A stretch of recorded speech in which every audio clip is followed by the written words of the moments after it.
Hi, this is Captain Anthony DeJulian, and today we're going to rig your basic skipping ballyhoo. So what we have here is a medium-sized ballyhoo. First thing you want to do is take your slowly defrosted ballyhoo, and you're going to take your fingers and press gently down the stomach and move all the guts and waste product out through the vent hole in the back of the fish. Once you do that, you want to take your bait and you want to manipulate it a little bit. You want to kind of give it a little bit of a bend back and forth. Push your thumb down on the top of the backbone to break some of the meat away from the fish's backbone so that the bait is very supple and can move very freely. And now here what we have is we have our basic ballyhoo leader and hook. I have a 100-pound monofilament leader material. And in this case, I'm using a 7/0 ring eye hook, mustad hook. One of the first things that I want to point out is that in many videos, I see people taking the ballyhoo wire or your copper wire and attaching it the wrong way.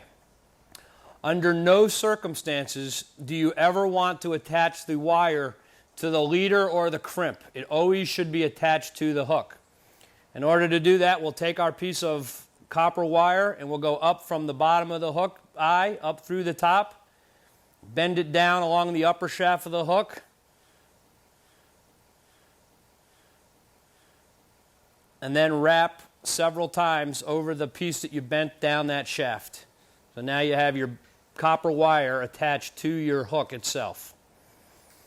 Now we have that ready to go. We're going to pick up our ballyhoo. We're going to estimate about where our hook wants to ride in the bait. So we're going to line it up just like that to see where that spot will be.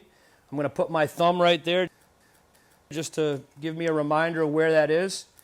And then with a very sharp bait knife, I'm going to take and cut a very straight, short slit in the ballyhoo's belly. Just like that. That brings us to the next stage. A lot of baits you see these days, you'll see people rig them without eyes in them. Now there's a couple reasons for that. When we're fishing in Mexico and other places where we're getting 100 bites a day and we have to rig hundreds of baits during a week, we will take the eyeballs out of the baits so that we can rig them much faster and save some time at night on the dock. And it also keeps us from having a bait or two that may have been rigged incorrectly and therefore the bait would spin. But in this case, when we're only rigging a couple of baits, I like to leave the eyeballs in because I've never seen a ballyhoo swimming around in the wild without eyeballs. So I'm going to turn the bait over. I'm going to take my sharpened mustad hook and I'm going to go right through the gills of the ballyhoo on one side. Whether you're left-handed, right-handed, doesn't matter.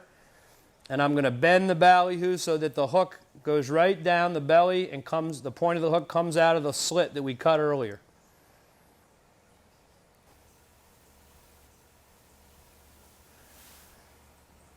And we're going to pull the rest of that hook into the bait so that the eye of the hook and the crimp and the copper wire and everything we can get is up inside of the head of that ballyhoo so as not to be seen by a fish or to disturb the water or to affect the way the ballyhoo trolls.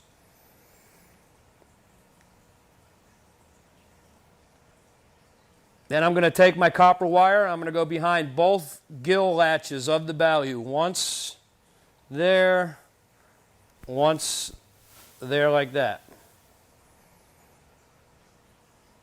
Now I'm going to continue with my copper wire and I'm going to go through the eyes of the ballyhoo just like that. And then pull it all the way through. Now I'm going to pull that tight and give it a couple little pulls so that it's nice and snug.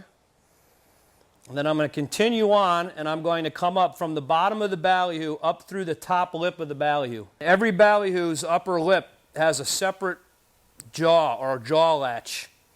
And there's a little soft spot right there. We want to use this copper wire by taking it, going through the bottom jaw and then up through that little soft spot in the upper lip, bring the ballyhoo wire through that hole, just like that.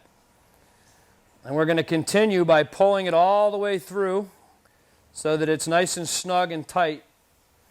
And then we're just going to continue by wrapping the copper wire over the top of the leader material up the beak of the ballyhoo.